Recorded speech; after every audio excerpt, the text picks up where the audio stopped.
Hello, welcome to my place. When I make the statement 2020, what comes to your mind?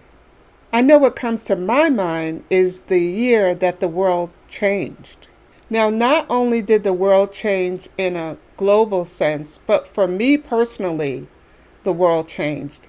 At the end of December of 2019, my mom went on to be with the Lord. So when 2020 came in for me, it was a year that began with heartbreak. This caused me to reevaluate my life and to make some changes in my life. So as the year went on, things got much better. But there was definitely some decisions I needed to make. So now this kind of brings me to the next point where we talk about 2020 vision. And when we think about that, I think about eyesight. Our 2020 vision, that's clarity, no blurriness. It's considered to be normal vision. So now that I had a somewhat clear vision of the fact that I needed to make some changes and wanted to make some changes, it came to the point where I was looking at what was in front of me at that time and thinking about the changes that I needed to make in my life. Because I felt like I was very stagnant. I felt like I was struggling with things. I was in my home and finances were getting a little bit tough and things were getting higher in price, and where I was living was very cold, and I started to think about, what am I doing here? Why am I struggling? I need to make a change. Now it was time to get some foresight with where I was going to go and how I was going to do it.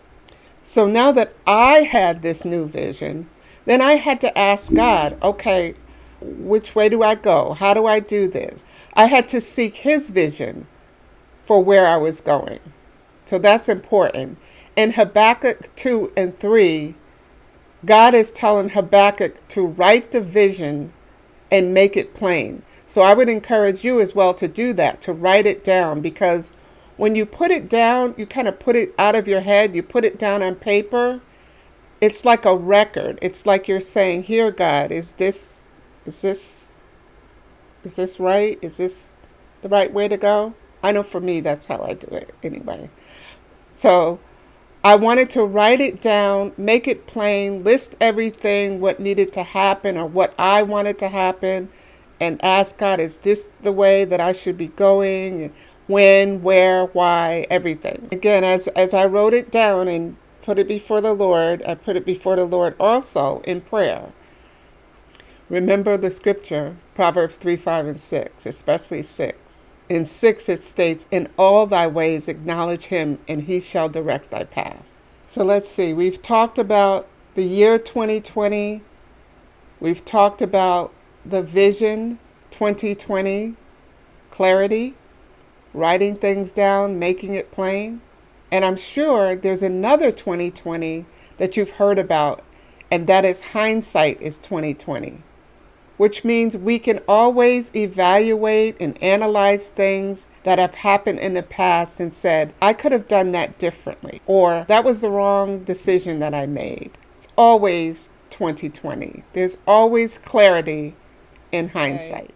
I know that 2020 brought about a lot of heartache for people, and I know it brought about a lot of changes for people.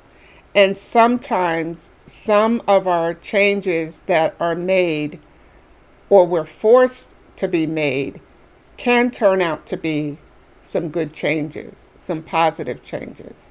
I honestly don't think I would have even made the move if those two events didn't happen in my life.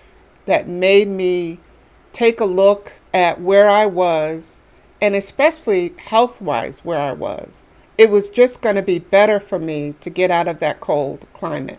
Now that 2020 has long gone and is behind us, try to find some positive that came out of 2020. I know there was a lot of negatives. I do understand that. I know a lot of you lost loved ones. So I'm in no way diminishing how you feel about 2020.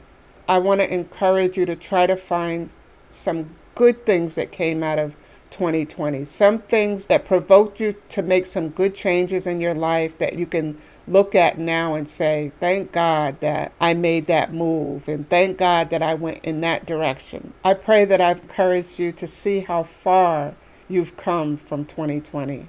So be encouraged. Thank you for stopping by my place today, and thank you for listening. Remember to like, subscribe, and hit that notification bell. And remember to share, because when you share, you encourage someone else. Have a wonderful day. Bye.